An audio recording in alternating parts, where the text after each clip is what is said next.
Casanova gave the artist 6 Louis d'Or to paint a portrait of Marie-Louise. She was only 15, but her figure was such that one couldn't take their eyes off her. The painting soon found its way to a courtier who showed it to the king. Louis XV, a great admirer of beautiful women, expressed a desire to meet the model who posed for Boucher. Thus, the shoemaker's daughter became a royal favorite. Marie-Louise agreed to pose for Boucher immediately. Casanova described her as charming, ragged, and dirty in his historical memoirs.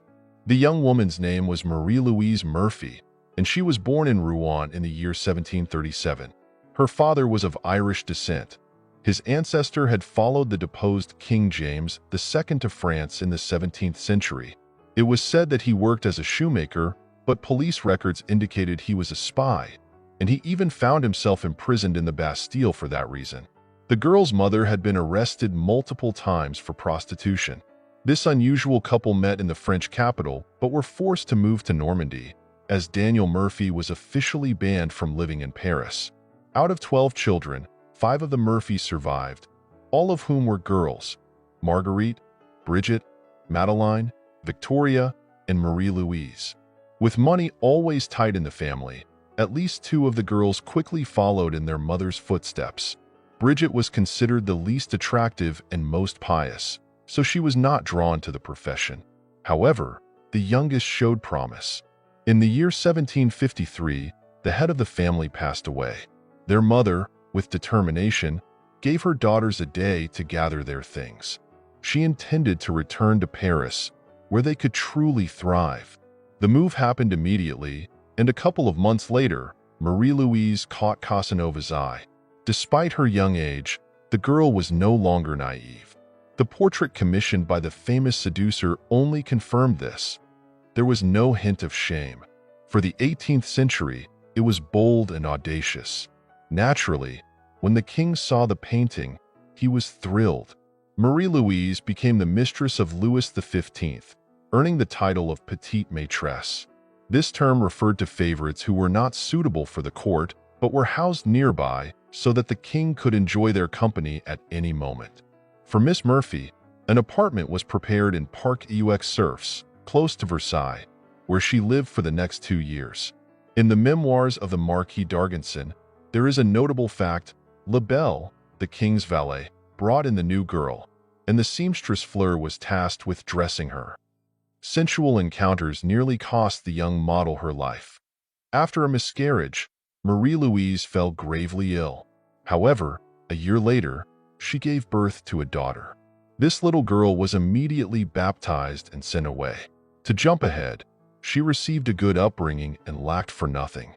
Meanwhile, the young favorite continued to enjoy the king's favor, and at one point, she felt that Louis XV was entirely under her spell.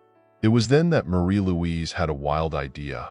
What if she could oust Madame de Pompadour and take her place at Versailles? Unfortunately, the girl was an inexperienced schemer. Her plot was soon uncovered, leading to her downfall. The king decided to rid himself of Miss Murphy and instructed that a husband be found for her. Thus, Marie-Louise Murphy married Jacques de Baillefranche. He was not wealthy but came from a good family, and he was supposed to provide the retired favorite with what she had always dreamed of: her own home and a noble title. However, the groom's relatives, having heard of her infamous modeling and its consequences, strongly opposed the marriage. A compromise was reached. The bride was given 200,000 livres, and she was recorded in the marriage certificate as Mademoiselle de Boissy, implying that she was an aristocrat in her own right. There were no relatives of the groom or the bride at the wedding, only notaries and random witnesses. Yet sometimes, chance can bring good fortune. The newlyweds lived quite well, and soon they had children: a daughter, Louise, who died at 2, and a son, Louis Charles Antoine. However, Mr. de Baillefranche never saw his son.